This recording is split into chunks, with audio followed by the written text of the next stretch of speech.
Good morning, everybody. Thank you so much for coming today. We're doing a little bit of a different service today. Mostly it looks the same, but after I give the message, we're actually going to have all the Sunday schoolers and teachers come back in. And then we're going to spend a few minutes to really lift up everybody who volunteers their time and energy for this community. And there are many, many, many people, and we just want to make sure that as much as possible nobody's left out. And then we plan to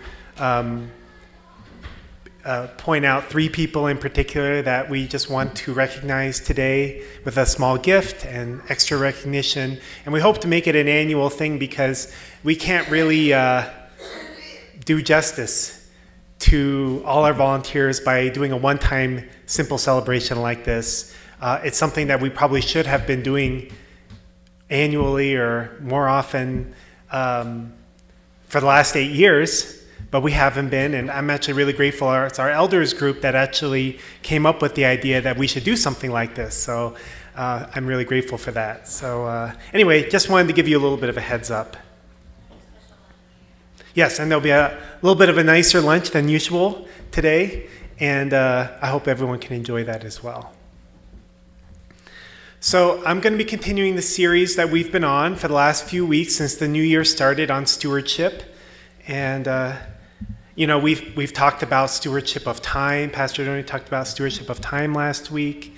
And I talked about, you know, stewardship of material things the week before. We talked about our properties and our, you know, and our church and our tithing and all these kind of things. And the solar panels. If you're interested in any of that, you can watch the recording. And also just a general attitude of stewardship, how it's not just a stewardship of a thing, but it's kind of an attitude of our life, actually. The way that we look at our life, our body, our spirit, our family members, our people in our lives, the money that we have, the things that we own, you know, stewardship. That's what we've been talking about. So today I'm going to be talking about gifts and talents. So, If you saw my message a couple weeks ago, I showed a video of the parable of the talents that Jesus talked about in Matthew. And, you know, in that video, the owner gives servants a certain amount of money. And then he goes away for a while and expects them to do something with the money. They call it talents in the parable. And then, you know, one servant he doubles it, and another servant increases it a certain amount, I can't remember how much. And then the other servant, he's afraid that he'll lose the money, so he just buries it in the ground. And the owner comes back and he's so upset, harshly upset at the person who buried the talents in the ground. And of course, from a purely material point of view, that doesn't make sense. Well, at least you didn't lose anything, right? But from the point of view of God being the loving parent and kind of trying to guide us, his children, and this world in a positive direction towards back to his original ideal. You know, God gives out gifts and talents and abilities to each and every single one of us. And we have an opportunity in our life to do something with those talents. And if we bury them in the ground and we don't do anything with them, then it's very sad for God, because, you know, maybe he could have given those talents to somebody else. So, you know, he gives these things to us with a purpose and a hope that we'll use them for what he hopes that we'll use them for. So in this series on stewardship, we're looking at many, many different areas of our life, not just money or things, but we're asking ourselves, whatever it is in my life that I'm looking at, how can I use that to the best of my abilities? How can I take what God has given me and multiply it, grow it, invest it, benefit others with it, benefit God with it? These are like the questions that we're asking ourselves during this time. And normally when we think about gifts or talents, we think about like prodigies, right? Gifted people, right? People who are really amazing at music or art or academia or something like that. You know, people who are very obviously, you know, amazing in some way or another. But I also, and I'm not saying that those aren't gifts, because they are, of course. But I don't know about you, but I don't fall into that category of a prodigy or something like that. I want you to consider other things, not just these, talents or prodigy-type gifts, but also things like painful experiences that you may have overcome in your life or experienced, life and death challenges, illness, personal victories, like setting out to do something and having the experience of accomplishing it, the ability to listen well, or also just being at a certain place in your life right now and recognizing that you can be a source of comfort and support for others who might be going through what you have gone through or what you are going through. I've found that oftentimes the people who are best suited to help other people when they're going through something are the people who have gone through it themselves.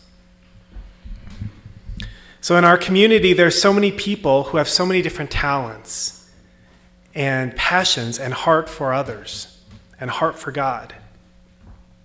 Our hope as pastors has been to find a way to help those talents to come out and to provide an environment where people can use them in a fulfilling way.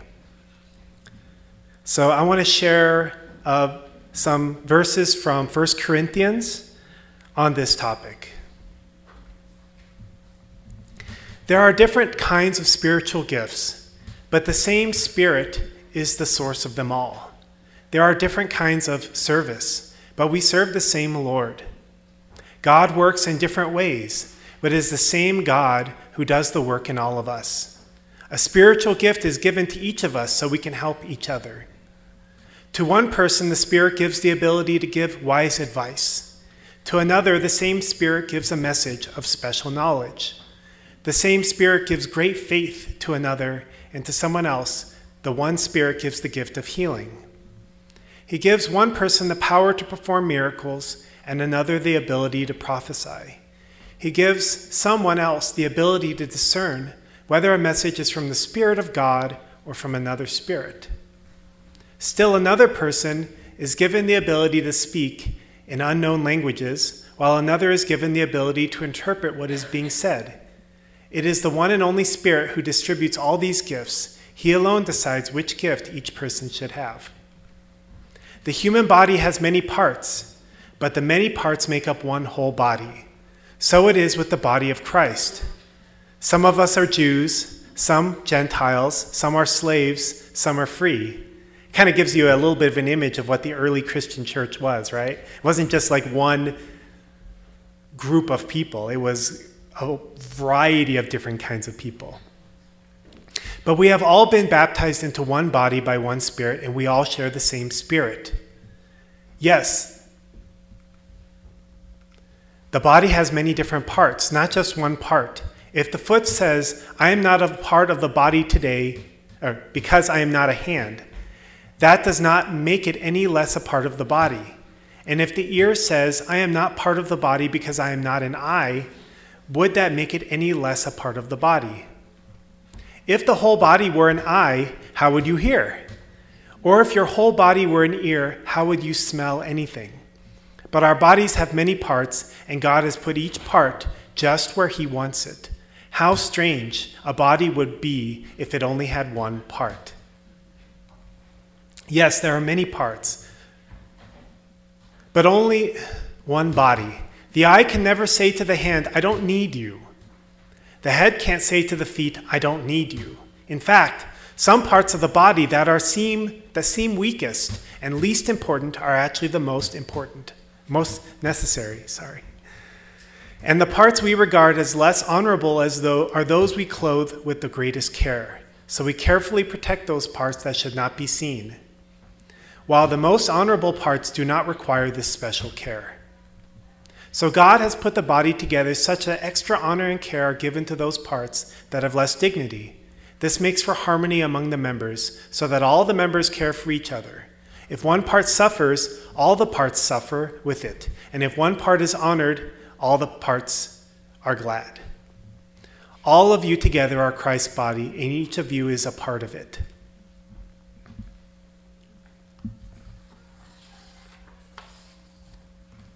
So there's a lot in there. I could probably go to each sentence and talk a little bit about it. But I think that the main idea and the main point behind that is that every person has a different role to play. And it may seem, maybe sometimes, that some roles are more important than others. Some roles are more crucial than others, or some roles are more valuable than others. But I think that what Paul is saying in this letter is that all parts are important. Maybe you don't realize how important your ear is until you don't have an ear. Maybe you don't realize how important your toes are until you don't have toes. But everything works together to make our bodies function normally. And we may wish that, oh, I wish I wasn't an ear, or I wish I wasn't a nose, or I wish I wasn't a foot. But there's value in embracing the gifts that we have, instead of maybe worrying too much about what I don't have or what I wish I was. Thank you. So in our community, we have many people who have really a passion for doing many, many different things. And we're going to kind of highlight that later when we kind of show what each person is doing, and many things seen and unseen. But just to point out a few, some people have really a passion for cooking. Some people really have a passion for cleaning. Some people have a passion to share the word, to evangelize the world. Some people have a passion for intimate small group sharing, getting together with people in a home environment and just talking about deep things. Some people have a passion for teaching. Some people have a passion for getting out into nature, for organizing outings, just doing stuff. Some people have a passion for getting into nature, studying theology. Some people have a passion for writing. Some people have a passion for building community, performing music, counseling others. Some people have a passion to have fun. Some people just love having fun, and they're really good at it. We need those kind of people. Some people have a passion to host people in their home. They love hosting. Some people have a passion to fix things. And some people have a passion to make money. All of these things can be used as a way to serve. All of these things are meaningful when the motivation is to serve others and to serve God. So it can be easy from our perspective to say, oh, well, some of those things are obviously more important than other things. But I would challenge you to consider that we need all of those things. It would be really a little bit disappointing to be a part of a church and a community that really knew how to evangelize, but we didn't know how to have any fun. We didn't have a heart to host people in our homes. A great man once said, anyone can be great because anyone can serve. You know who said that? Yes, I kind of heard it. Martin Luther King Jr., yes, yeah, we just celebrated his day. So yes, he said that. That was, actually, Martin Luther King Jr. he was a very respected Christian preacher, and he has some amazing sermons. So if you're ever interested in, going beyond just the small snippets of things that you see online or you hear, go back and listen to some of his messages. They're really quite amazing. One thing I can say for sure is that in terms of our community and everything, Adonia and I, we have some strengths and we have some ability to do certain things. But we're also almost painfully aware that we're very limited in what we can do and what we are able to do. We feel very inadequate in many ways. And there's some things that we just can't do. There's some things we don't have the time and energy to do. And there's some things that we just don't feel called to do. But at the end of the day, even if we spend all of our waking hours and doing the things that we do, we can only do a little bit. And we have to rely on God and all the rest of you for everything else. None of what happens here in this community would be possible without the volunteerism of everybody here. That's why it's a part of our vision statement, our vision for our community. I think it's the third point. It says that we are equipping every person for a significant ministry by helping them discover the gifts and talents that God gave them. Everybody actually has a desire to serve. I've discovered through my experience, not just as a pastor, but my experience in life. Everybody wants to do something. But it's not easy to empower people to do things beyond like our personal lives, our personal family. Many people have had experiences in the past where they've offered their time, they volunteered for things, but then they felt that their time wasn't really respected, or they felt that they were taken advantage of, or just taken for granted, not really appreciated for the efforts that they made. And that's the unfortunate reality of the world, whether it's in our church or in other places. These things do happen, unfortunately. And I would be lying if I said that we also haven't done that from time to time too. I know that there's been times where we haven't appreciated the efforts that people have made, and we've taken people for granted. Despite our hopes and wishes to not do that, it does happen. But I do know that we've also tried very hard to really appreciate people that have given their time and their effort, and also really to not expect from anyone more than they were willing to offer. If somebody wants to offer more than they originally wanted, then that's fine. But we've really tried hard not to expect that of people. I think that's important. Because volunteerism is not about obligation or duty. It's not about doing things that we feel we need to do in order to deserve or to earn God's love, or to even to earn the recognition or appreciation of people around us. It's really about an attitude of giving back.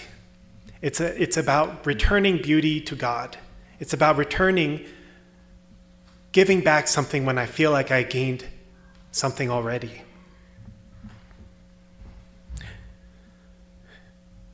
Not because we worry about earning God's love, or worry about God abandoning us, or the people we love abandoning us if we don't do certain things, but because we understand that true fulfillment and joy comes actually from serving others, doing something bigger than myself.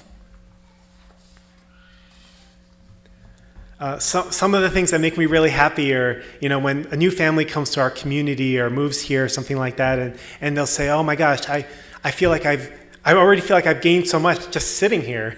I want to do something." And I'm like, "Oh my God, that's what I'm talking about, That's got to be the right direction, If people feel like they want to just give back naturally without being asked or without expectation, that I feel like that's got to be the right direction to be going in. I can't say I hear it all the time, but I do hear it enough that it inspires me for sure. It's part of the reason why I felt really inspired to invite Myrna LaPrey here, because I love what she's doing. But not only do I love what she's doing, I love why she's doing it. She's doing it because this is her calling in her life right now. She wants to share with people, regardless of their age or where they're at in their life, some valuable content that will help them to have more successful families. I mean, how could you not want to help somebody that wants to do that? For me, that's a big part of what community and church is, that people look deep within themselves, deep beyond the duty and the obligation, what I should be doing, and look at what they want to do. from the bottom of their heart what brings them fulfillment and satisfaction. And then we can come in and be like, how can we help you? I love that. For me, that's a big part of what church and community is all about. I always want to support those kind of things. And I told her, hey, maybe we can do this like annual thing. So we'll see what happens. I don't know. I know that for myself, when I was younger, in my 20s, and I was really trying to grapple with my life and finding happiness in all these things, I had the opportunity to join with the Blessed Teens Academy and move to California, and then from there to Ohio, and on and on and on. That was the next 8 years of my life. But I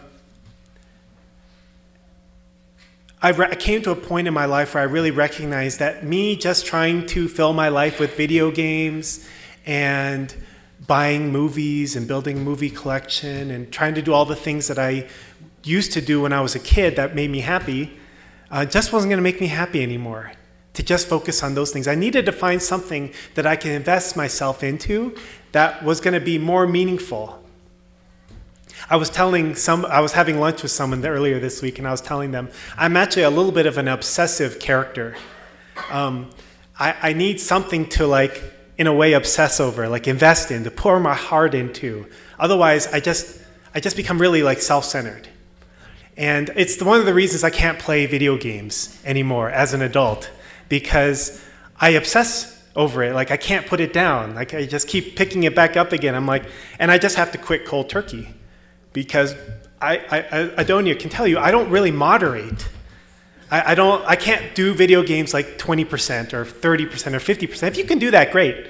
I'm just saying that I can't. Or I don't. I shouldn't say I can't, but I don't. And so I've decided, I need to find things to obsess over that are meaningful. If I'm going to be this way, then I have to find something to really latch onto that it's okay to obsess over in a way, like my family or the church, these kind of things. Yeah. So, but when I joined up, so joining BTA was kind of like my cold turkey cutting off. I just needed to latch onto a new lifestyle where I could really be in a position where I could serve and give, and that would be meaningful to others and to God, I hoped. And that turned out to be really like a foundational 8 years of my life where, of course, our kids were born during that period of time, 3 oldest kids. And I learned I made so many wonderful relationships, and I learned so many things. My faith deepened in so many ways, and on a practical level too. Like there was at one point where we were sitting in a little meeting room. We were having our meeting with the Blessed Teens Academy staff, and Jerry was like, if you know Jerry, she's not really like a practical person. She's not like a nuts and bolts, like detail kind of oriented person. But up until that point, she had been running the whole program kind of by herself. And so that included like the finances. And she was like, this isn't working. I can't do this anymore. It's a mess. Like, I have no idea what's going on. I need somebody to take on the job of managing the finances and all that stuff. And of course, I had never done anything like that in my whole life before. But I'm a pretty practical person. I feel like I could do it. I could learn it. And so after a little bit of hesitation, there was a need there, so I volunteered. And I said, I'll do it. And then I did that for the next, 4 years or something like that. And I learned so many things. I learned how to use QuickBooks, and I learned what a profit and loss is, and I learned what a balance sheet is, and I learned how to apply for nonprofit status as a federally recognized organization. I learned all this stuff. I learned how to do lease agreements, and it's not exciting in a way, but these things were have been really valuable for me in my life, and all the experiences that I had there have helped me to become the person that I am today, and I'm very grateful. And also, when we lived in Missouri, that was kind of the in-between time when we left BTA and before we came here. We lived there for a year. And I really felt that in a lot of ways, it was my time to soul search. I needed to really dig deep into what I believed, if I really even believed in God or any of this. But also, I really felt that I needed to find a way to serve in some small way. So I went to the pastor in St. Louis and I said, hey, it would be really valuable for me if there's some way that I can give a message once a month or something like that. I'd never given a sermon before. I've given talks, but I'd never given sermons that I can remember. Maybe I did, I don't know. But it's not that it was something I was experienced or good at. I just felt that was maybe one way I could help out. And in that year that we were there, I gave messages once a month on just whatever I happened to be thinking about at the time. I don't know how spiritual they were, honestly, but he was happy to let me. We organized couples gatherings. We organized, Adonia especially organized like holiday events, Thanksgiving and Halloween and Christmas and all that stuff. And we made very many deep friendships and memories from that time, even though it was only one short year, that I felt we wouldn't have had such an experience, we wouldn't have made such an impact, and we wouldn't have had such an experience if we hadn't been willing to make that effort. It was not a small effort either. We had to drive 2.5 hours each way to get to the St. Louis family church. And there was many times where we didn't really want to make the trip. We had young kids. There was no Sunday school. It was just a small little, like a strip mall location. And so there was a lot of reasons why it wouldn't have been comfortable or exciting for us to go as a young family. But it was a small way that we could serve. And actually, we got a lot out of that. And the community was very sad when we told them we were leaving. And I even had one friend who was very upset at me for leaving. He's like, what are you doing? In a way, I felt it was a little bit unfair because we gave a lot and then we just left. So I am a little bit sad about that, but, what are you going to do? We did tell them at the beginning, we said, one option is we'll be here for a year, and then we told them we're going to be here for a year. We're trying to decide the next stage of our life, the next things we're going to do. And one of those possibilities is that we'll leave. But I think that they, especially this one friend, surely thought that we wouldn't do that. So anyway, it is what it is. Ultimately, living for others, serving others, volunteerism is a part of our identity as God's children. It's a part of our process of becoming mature men and women, sons and daughters. In order to have a happy family, each person in the family needs to be willing to give. Each person in the family needs to be willing to put the other person's needs before their own needs, whether it's your kids, your spouse, sometimes it could be even your own parents. This is not like an optional skill that we can learn if we want to, but we don't really need to. It's actually necessary to varying degrees in order to make human relationships work.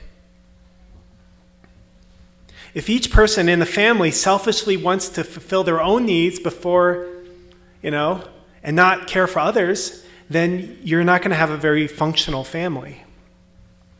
And I don't think there's any way around that. God made us in his image. And that's why we see it not just in our human relationships, but everywhere.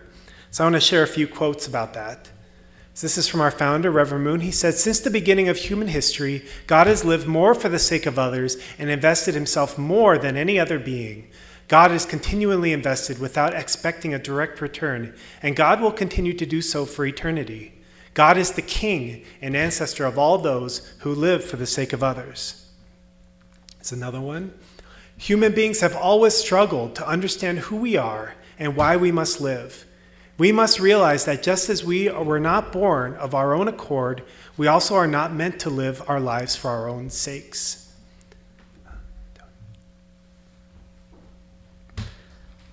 Here's another one. We also see living for the sake of others modeled in nature too. Nature does it so naturally that everything seems very natural. Like we don't really even notice it that much. But everything works in nature because everything exists for not just its own sake, but for the sake of whatever eats it or whatever is nourished by it or whatever. The back of a water hyacinth leaf in the Pantanal wetlands is black with bugs. If the bugs were to remain there, the hyacinth would not be able to live. But there are fish that eat those bugs off the leaves. So the bugs live, the hyacinth lives, and the fish live. This is what nature is like. No creature lives for itself. Instead, they live for each other. nature teaches us this tremendous lesson. Okay, I got a couple more. Nothing exists for its own sake. That is not how God created the world. Man exists for the sake of woman. Woman exists for the sake of man. Nature exists for the sake of humanity, and humanity exists for the sake of nature. And then I think I have one more. Okay. Happiness is possible only in a relationship with a partner. Imagine that some fellow who has lived his life as a singer goes to an uninhabited island and sings as loudly as possible. If there is no one there to hear him, he will not be happy. To realize that we exist for the sake of others is the great achievement that changes our lives. When we realize that our life is not ours alone, but is meant to be for the sake of the other, we begin to follow a path different from the one where we are on. Just as singing to yourself will not make you happy after a while, there is no joy without a partner. Even the smallest and most trivial thing can bring you happiness when you do it for another.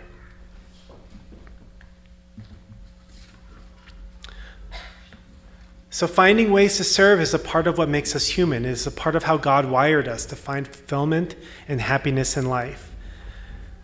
So today, we're having the Sunday school kids come back in, and I'm really grateful to spend some time now to really appreciate the volunteers we have in our community.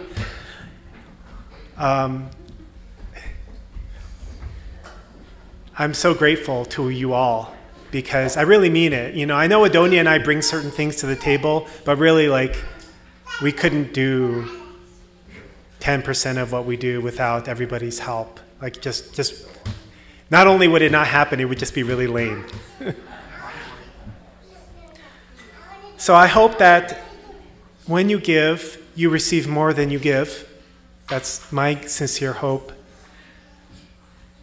And also that if through this message you feel a tugging or maybe a calling or a desire on your heart that there's something you would like to give and you feel like you haven't been able to give it for some reason, or you've kind of hesitated or held back because of past experience or just whatever, that you consider, what that could look like in your life to be able to offer something that might be of value for this community or just whatever you see, wherever you see yourself giving. And let us know, and we'd like to help you to make that happen. So they're not here yet so much, so I guess I'll offer a prayer first, and then we'll do the volunteer appreciation. Good morning, our dearest Heavenly Parent.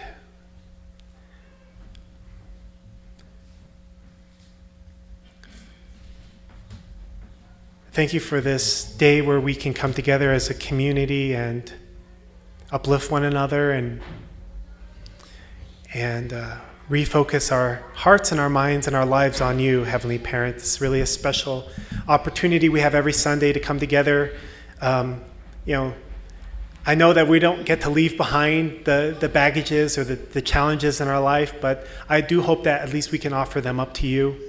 We can recognize that whatever we may be going through, whatever challenges that we may have, whatever shortcomings we may be experiencing or heartaches, that you are God that is always going to be there for us. You're never going to stop giving. You're never going to stop looking for a path for us, Heavenly Parent. And I pray that we can grow in our maturity, in our hearts and our minds, to become more like you by serving one another, by giving to one another, by not judging one another, by not comparing my life to someone else's life or what I'm doing to what someone else is doing, and seek for what your will and what your hope is for our lives, each and every single one of us, Heavenly Parent. Thank you, and I offer up this time of music and prayer and message to you. Please use it to move in our lives and our hearts. And I offer this prayer in our names as blessing for families. Amen and adieu. All right, thank you. All right, come on in, everybody. Thank you for being patient and waiting. Come on in. Just take a seat anywhere, it's fine. So we tried our best to really compile a list of all the things that people do in the community, but we know that we didn't get everybody. It's really hard because some of you are hosting people in your homes and get-togethers and barbecues, and we don't even know sometimes the things that people are doing. You do it with silent service, which is wonderful. But if you don't hear your name called or the thing you do, please forgive us, is I guess what I'm trying to say. So what I'd like to do is just go through the different areas that people serve in, and if you hear your name called, please stand up so we can applaud you and thank you. If you're really awkward, or if you feel really awkward about that, you don't have to. I'd like to first give a special thank you to our food bank volunteers. So that would be Chuck, Peggy, Mark, Reverend Galame, Catherine, and Israel, and I think Tongil, you help sometimes too, right? Yes, yeah.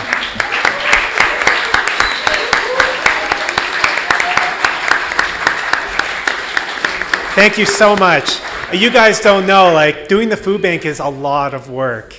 I mean, you got to go, Reverend Galame, he's got a big family, so I think he would prefer to leave his seats in his car, right? Because it's a pain to have to take all your seats out of your car, and then pick up all the food, because it's like 1,000 pounds of food or whatever, and your vehicle gets kind of low, and sometimes they're driving through bad weather, the highway, or traffic. I did it for a couple years, so I kind of know.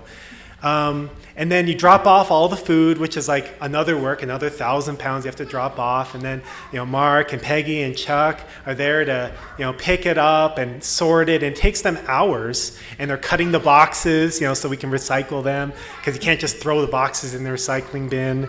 And organizing it, organizing it so nicely so that when we go in there, it looks like a grocery store. They don't have to do that. They could just throw the boxes on the shelf and call it good. But they don't want us to have to sift through everything and to find stuff. They organize it so nicely so that when we go in there, we feel like it's like a free grocery store. A couple people have told me it's like a free grocery store. But then, he goes back home and he has to put the seats back in his van again. It's a lot. It's a lot. So I just want to give them a big thank you.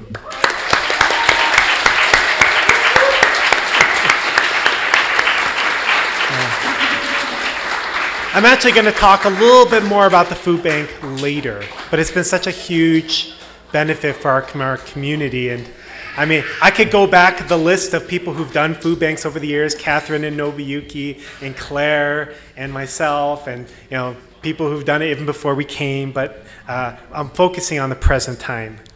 So we also have a wonderful welcome team. So I'd like to really give them a special thank you. So that's Laurette and Gwendolyn and Justine. You guys here? Thank you.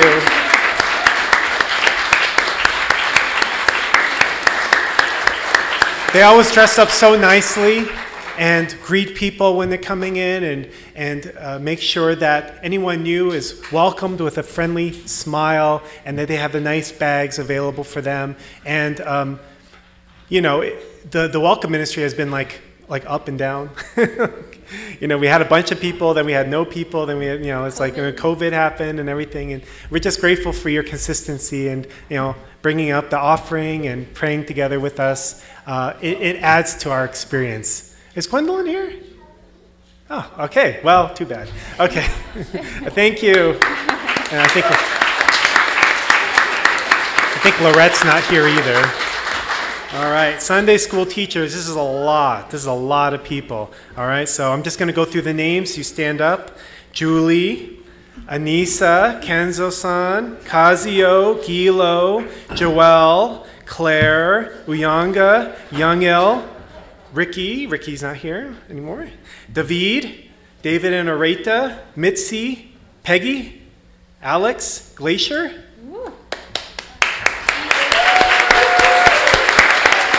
Oh, Christian. Sorry, Christian. Oh, Kendra, you should stand up too. You did it for 5 years.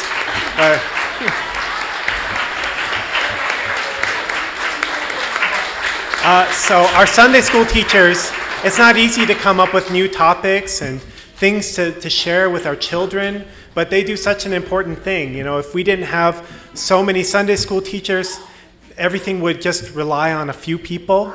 And I, as a parent myself, am so grateful that our Sunday school teachers, they don't do it because we ask them to. They do it because they love teaching children. They want to pass on our faith to our kids. And, you know, it's not just like a one-time thing. You have to do it consistently. Consistency is so important.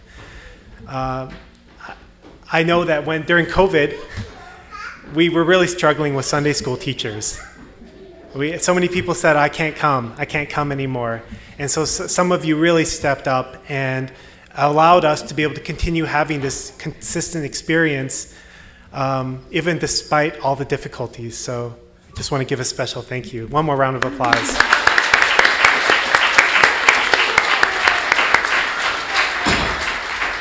All right, music ministry. You guys are next. Let's have Sam, Chelsea, Yoshi. Yoshi's out of town. Okay. Oseen, Mia, Daedalus, Adonia, Andrew Love, Alex Smith. Could you guys all stand up so we could appreciate you? Oh, John. John. Sorry, John. Where is he? Where's John? There he is. Yes. They worked so hard to bring us good music. You guys remember what it was like before, right? When we had really terrible music? Several times? Yeah. I'm so grateful to have great music. I'm so grateful for the direction that the music ministry going in. I'm so grateful for Chelsea, who's taken the lead on the music ministry. That's not an easy thing to do. She's got to come here early in the morning with 3 young children. I'm sure Kyle helps a lot, but it's like, you know, that's not an easy thing to do. Okay, he doesn't help, he says.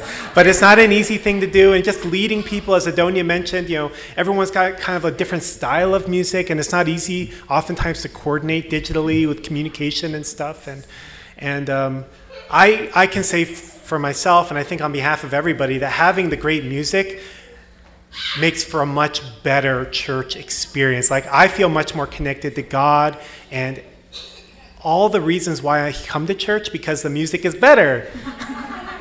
And many times, tears have come to my eyes, and I can't say that about the music we were singing before. You know, when we were singing with those karaoke videos, pretty sure that never caused me to cry. So, you know, part of coming to church is about reconnecting on a deeply emotional level with who I am as a human being, what is my relationship with God, and the music helps with that. So thank you. One more round of applause. I want to give a shout out to our audio video team in the back, Hobun Okada and Mark Verexes.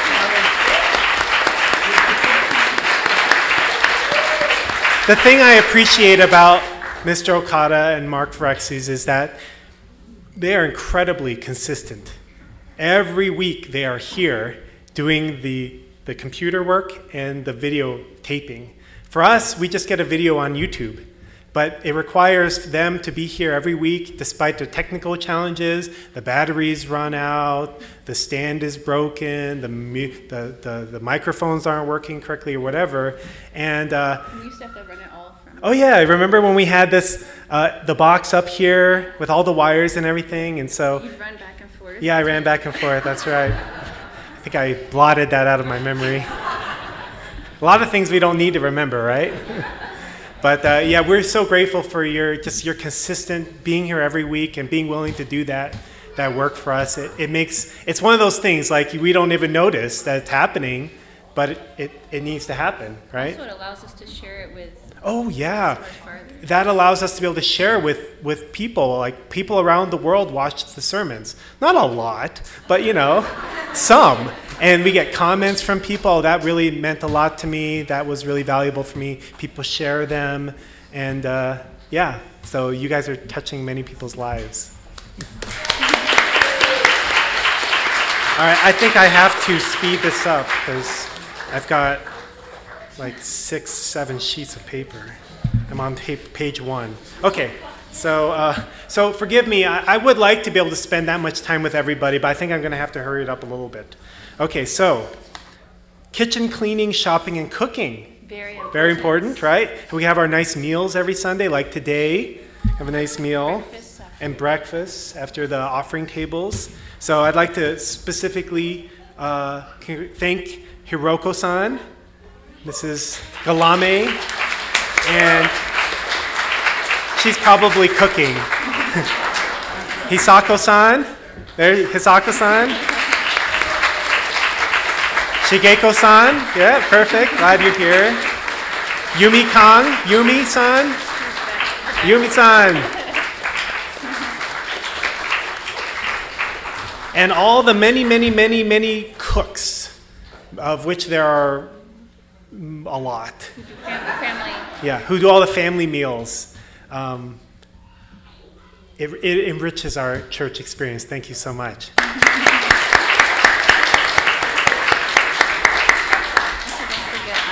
Carrie. Oh, yeah. So for cleaning, and I just want to mention that some of these people do get a little bit of pay, but it's a lot of work. So it's really just like a stipend or a... What they give is way beyond. Yeah, what they give is way beyond. So your volunteers in our book. I'd like to just call out for cleaning, Uyanga Love.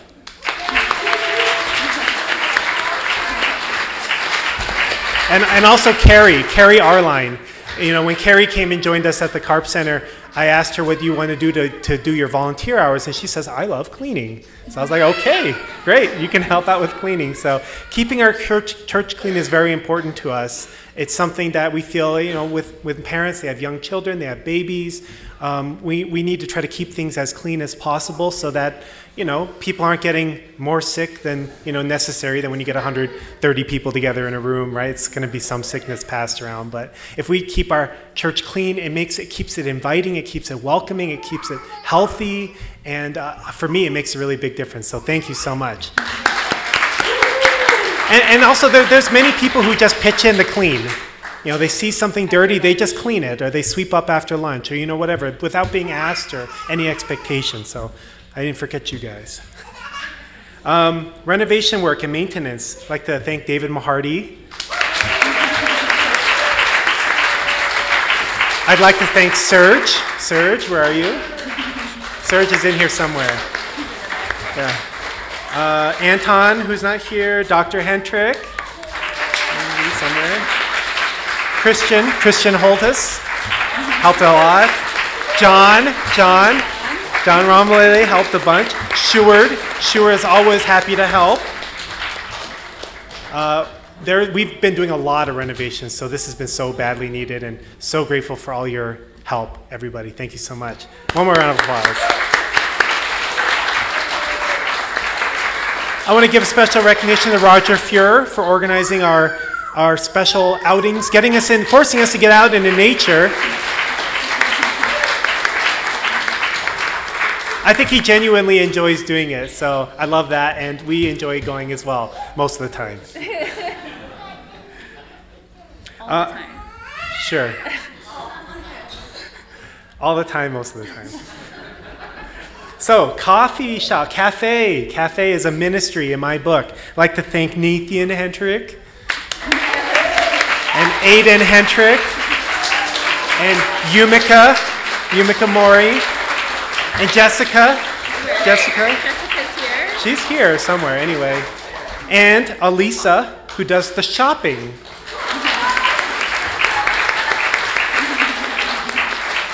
To me, having the cafe from 9:30 to 10:30 is like a ministry, because part of coming to church is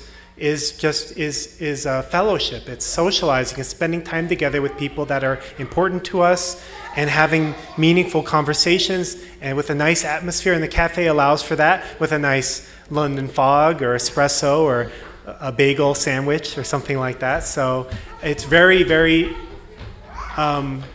I'm so grateful for that. And while we're at it, Elvis, because he's like the OG cafe guy. Yeah, Elvis.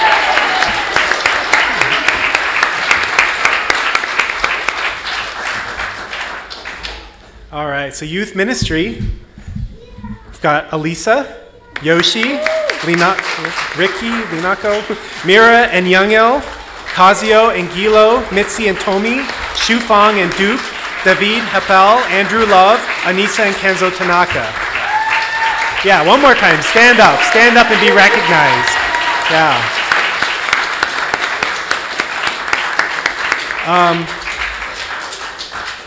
The 13 and up age group is such an important time in a person's life.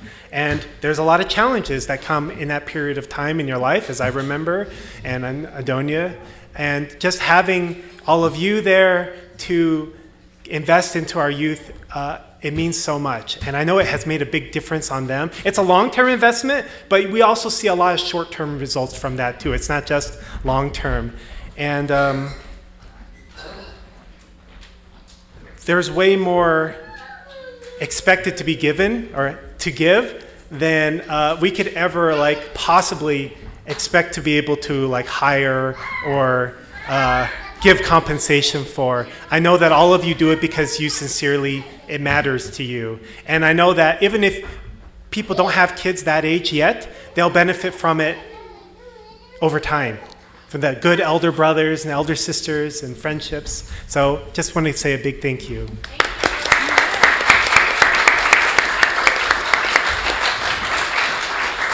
I said I was going to go through this faster, but we're getting there. Yeah, we're getting there. Yep. Okay, so marriage course. Gilo and Kazio, stand up again. And if you've ever cooked for the marriage course, please stand up. If you ever cooked for the marriage course. Hisako-san, Mitzi, Peggy, Yuyanga, Justine.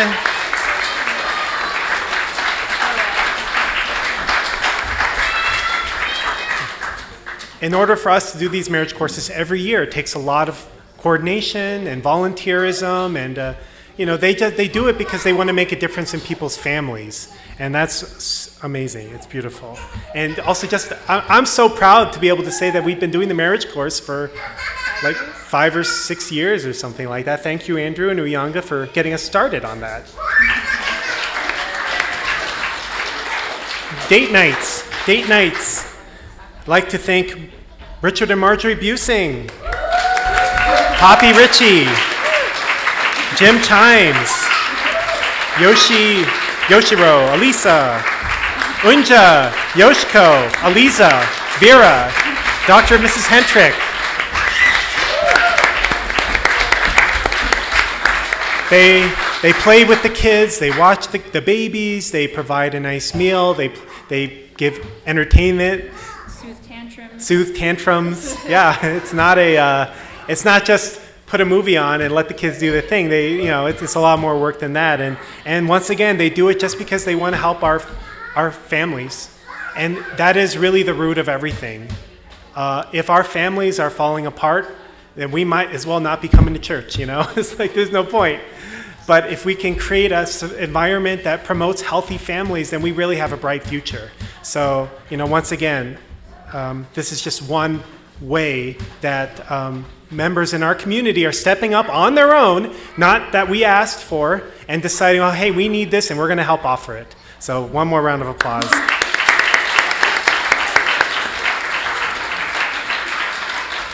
I'd like to thank our current church council, Justino, Reverend Busing, Jim Chimes, Mitzi, Peggy Ujiri,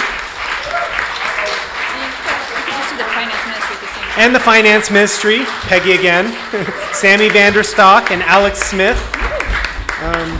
You guys keep us honest, always there for good feedback, and always coming up with great ideas and looking for ways to support us. I mean, the council has changed a lot over the years, and the current council, I can honestly say, really gives us a lot of hope. They're always looking for ways that they can support us more, whether it's by like, hey, can we give you guys a raise? Or, can we find someone to give sermons once in a while? That's why Andrew's giving the message next week, because they're looking for people to help us so that we don't have to be giving the message every Sunday. And doing that really nice appreciation for us last week, the 8-year anniversary. So it's nice to have teams that we can work together with and not feel like, yeah, we have too much on our own shoulders. So thank you so much. Also, kind of in the same vein, we've got our wonderful elders group. It's Dr. Hendrick, Richard and Marjorie Busing, Poppy Ritchie, Jim Chimes, Catherine Ichinohe, Lorette Happel, and David and Christine Mahardy. Thank you so much.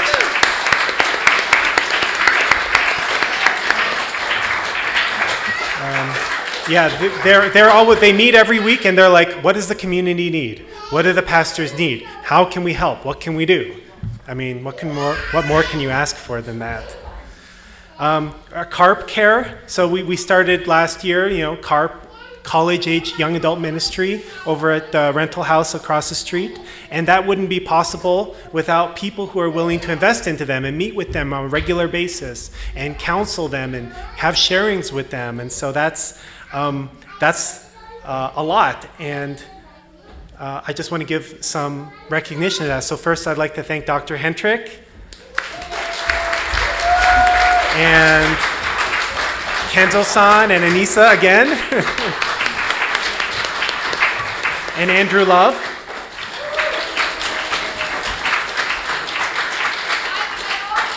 Yeah, we help sometimes too with that. Yeah. I think and I hope that our young adults who have been a part of that have benefited a lot from it. I think they have. I know we've given a lot. I can say that much, at least, that confidently. And I do have big hopes and dreams for that college ministry, college-age ministry going forward. So one more round of applause. All right, almost at the end. So I want to thank our Kodan volunteers. These are volunteers that are fundraising to raise money for the Kodan ministry. They are going on campus and doing campus ministry, evangelism. They're meeting one-on-one with students and also just making sure that there's an environment of care, especially for our Japanese members. Japanese members have all come from Japan, obviously, into a country that's not their own, into a culture that's not their own, many times a language they can't speak or can't speak very well. And I really want to appreciate our Kodan members for making it a little bit better. I don't know if America can ever be home, to many of these Japanese members, but I think that they try their best and they give a lot. I know that they have some donation expectations and always lots of calls and meetings and just effort that they make to try to support God's providence in the way that they can. So I want to thank Hiroko Galame, Yumi Kang, Hisako Geshwin, Yuri Ichinohe, Kazuo Fleischer, Ryoko Okada, Alex and Fumiko Smith, David Phelps, Marumi Kodani, Nobuyuki Ichinohe, and Shigeko Hendrick. They're all too shy. Of course. Well, I did say you don't have to stand up. Also, they do our offering tables. Other people help as well. And so I want to also, that's a little bit of a separate list. So offering tables, Fumiko Smith, Hisako Geshwin, Uyanga Love, Hiroko Galame, Ryoko Okada, Yuri Ichinohe, Kazuo Fleischer, Marumi Kodani, Yoshi Watanabe, and Keiko Vogenthaler.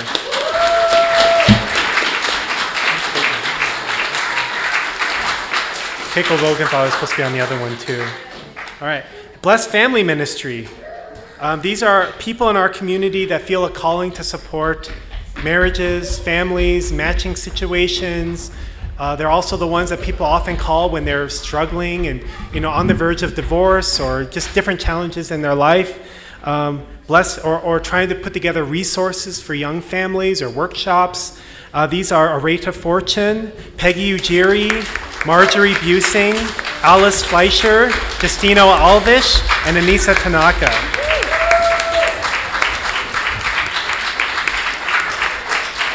So you can see here, many people have many hats, right? So maybe too many hats. So if you feel a calling to volunteer, then maybe you can take some of these hats away from some of the other people. I don't know if they'll let them go, but they, obviously they're doing them because they want to, but don't want to burn anybody out. And then lastly, I want to just give a recognition to our MCs, to Justino and Clara.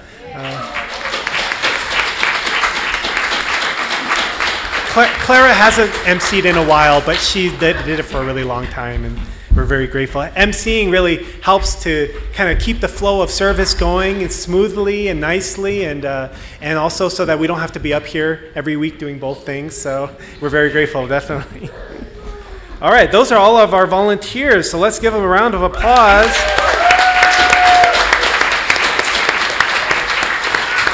And for every volunteer, there's a volunteer enabling that person to volunteer. So I'm talking about you spouses, you kids who are, allowing your parents or your husband or your wife to do the things that they feel called to do. You enable them. You watch the kids. You take on the extra chores. You listen to them. Maybe they had a frustrating day. Whatever you got to do. So I acknowledge you as well. Thank you so much. So we have 3 people that we just want to specially recognize today, and maybe you can do this part. No, you do this part.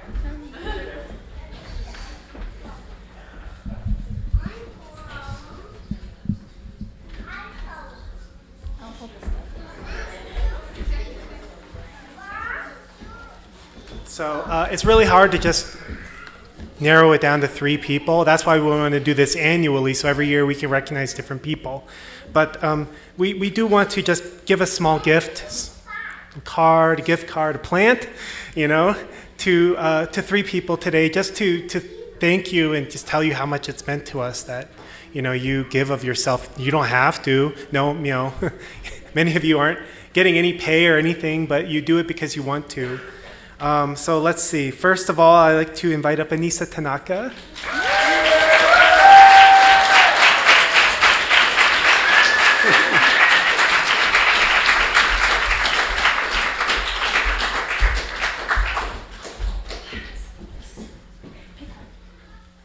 Anissa loves plants, so we thought I'd give her the first choice. Anissa, we had a big void in our youth ministry for a while. We didn't have a youth pastor, and we knew that there was going to be a real need for one. There was a need for one, and there was going to be more of a need for one as our kids grew up. We can't just be reacting. We have to be prepared, right? And, Anissa was willing to do, for the first 2 years, she just did it as a volunteer. So much work organizing Camp Journey and also taking care of the CARP members. She does it 150%. Oh, yeah. She's like, does it 100%.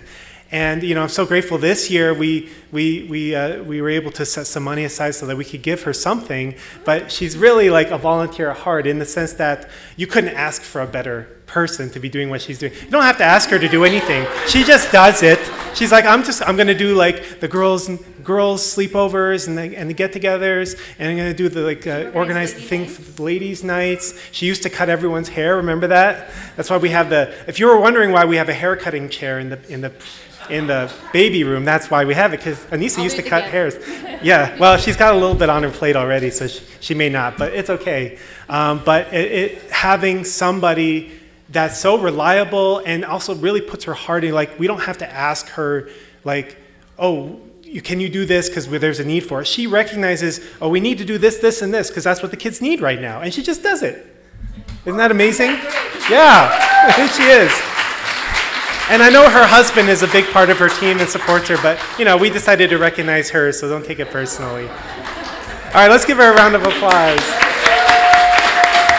Thank you so much. All right, Julie, come on up. You're the next contestant. And the price is right.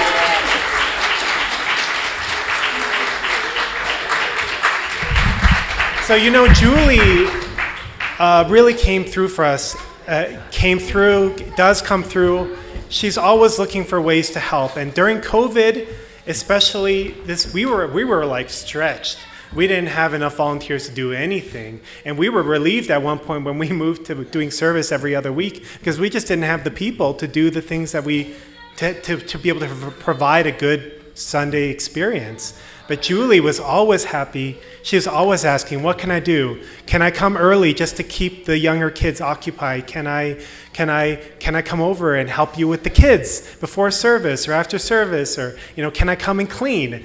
I remember one time I was like, because Julie has some health challenges and some immune compromised stuff. And so I hesitate to ask her, but she's always asking. So one day I was like, oh, okay, well, we're working on that AV station in the back, painting it. I was like, you could, because I didn't want her to hurt herself. But I was like, well, maybe you can paint that. And then I guess the fumes were just too much, and she almost fainted. So I was like, okay, I have to be really careful about what I asked Julie to do, because she's always willing to do anything. She's volunteered with the school. She's volunteered here with the church. There was a while there she was teaching Sunday school every week. But she was like, I don't know how to teach Sunday school.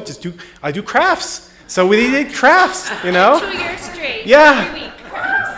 And we were like, thank you. Because that's what, I mean, it was what it was. So we just, she's helped us to stay afloat and to keep encouraged. And she does it all while holding in a lot of her own personal pain. So we want to really thank you from the bottom of our hearts.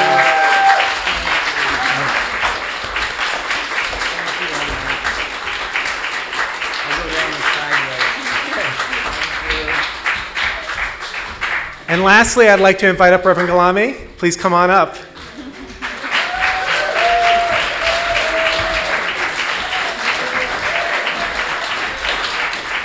Many of you know through your conversations with Reverend Galame, he's always trying to sponsor workshops and VIPs and government officials in his home country of Cameroon. He's always sending money over there and trying to support his home country. But beyond that, he's also always supporting us too.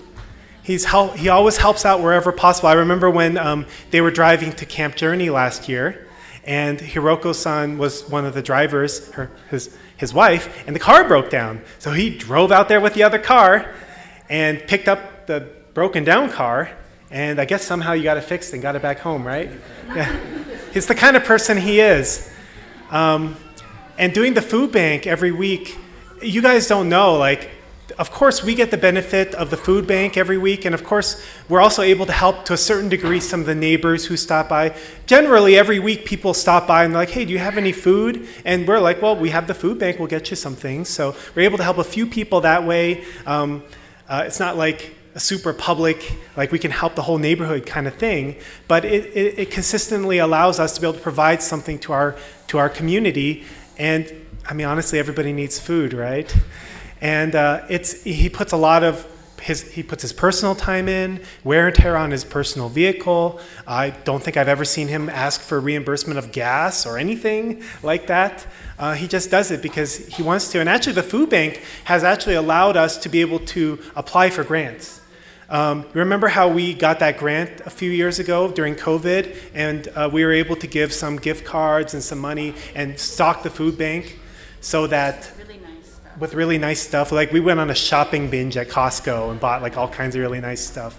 We were able to get that grant because we have the food bank. Because the food bank is something that basically everybody recognizes as a good thing, right? He's been doing it since before we came also. Oh yeah, that's right. He's been doing it for years and years and years and years. Yeah. Yes. Because of the food bank, also recently we applied for a grant to be able to buy a van. So if we're able to get the van, then we can take some of the load off of you, having to use your vehicle and taking the seats out and things like that. But having the food bank has opened up a lot of opportunities for us that wouldn't have existed otherwise. So thank you so much, everyone. Thank you so much.